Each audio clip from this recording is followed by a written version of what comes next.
தமிழ்நாட்டுல எல்லாமே சேஞ்ச் ஆயிடுச்சு. உங்க நகையையும் சேஞ்ச் பண்ணுங்க. உங்க பழைய நகைக்கு கிராமுக்கு 150 ரூபாய் கூடுதலா வாங்கி புது நகை எடுத்துக்கோங்க. அதே கம்மி சேதாரம் தான் உங்க லலிதால மட்டும்தான். தமிழர் தொழில்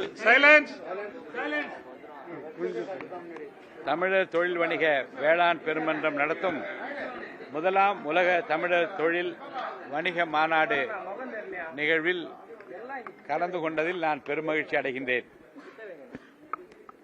ஒரு புதிய அரசு, மாற்றத்தை ஏற்படுத்தப் போகிற ஒரு அரசு, ஒரு தொழில் புரட்சியை, அமைதி புரட்சியை,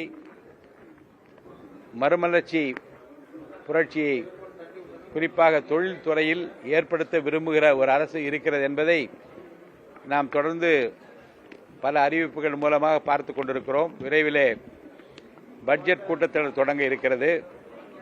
மக்கள் எதிர்பார்க்கிற, மக்கள் விரும்புகிற மாற்றங்களை செய்வதற்கு முனைப்போடு விரல் நுனியில் விவரங்களை வைத்திருக்கிற முதலமைச்சர் இன்றைக்கு தயாராக இருப்பதை நாம் பார்க்க முடிகிறது. அந்த வகையில் இந்த மாநாட்டில் பல கோரிக்கைகளை மாண்புமிகு முதலமைச்சர் அவர்களின் கவனத்திற்கு கொண்டு வர வேண்டும் என்று கேட்டிருக்கிறார்கள். உரிய நேரத்தில் அவரின் மேலான கவனத்திற்கு அவையெல்லாம் எடுத்து செல்லப்படும் என்பதை நான் அன்போடு தெரிவித்துக் கொள்கிறேன். தமிழ்நாடு எப்போதும் மாணவர்களுக்காகவும் சரி நலனுக்காகவும் முன்னெடுத்து போராட மாநிலம். ஆனால் இந்த முறை ஜனநாயகம் படத்தை பார்த்து மழுங்கடிச்சிட்டாங்க அப்படிங்கிற குற்றச்சாட்டை எதிர்கட்சிகள் மட்டுமல்ல போராடுகிற மாணவர்கள் கூட போராட்ட கருத்து முன்வைக்கிறாங்க. நேற்று நீங்க படம் பார்த்துருக்கீங்க, இன்னைக்கு கூட இந்தியா முழுவதும் அனைவரும் பார்க்க வேண்டிய படம் சொல்லி சொல்லியிருக்கீங்க. எப்படி பாக்குறீங்க? என்ன மழுங்கடிச்சு என்ன அர்த்தத்தில் சொல்றீங்க? புரியல. மழுங்க என்ன, யாரை மழுங்கடிச்சிட்டாங்க? போராட்ட உணர்வை படம் வச்சு மழுங்கடிச்சு போராட்ட கருத்து மாணவர்களே குற்றம் சாட்டுறாங்க. படம் எப்போது வெளியாகும் என்று அறிவிப்பு ஏற்கனவே வெளியிடப்பட்டு விட்டது. குறிப்பிட்ட தேதியில் வெளியிட்டிருக்கிறார்கள்.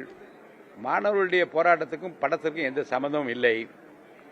இந்த படத்தை பார்ப்பதன் மூலமாக மூளைக்கும் சுறுசுறுப்பும் விறுவிறுப்பும் ஏற்படுமே தவிர அது மாணவர்களுடைய மூளையோ வேறு யாரும் மூளையோ மூளை செலவை செய்கிற படம் அல்ல. அது நம்மை பொறுத்த வரைக்கும் வார்த்தையின் மூலமாக செல்லுகிற பாதை திசை திருப்புகிற முயற்சியில் யாரும் ஈடுபட்டு விடக்கூடாது என்பதில் நான் அக்கறையாக இருக்கின்றேன்.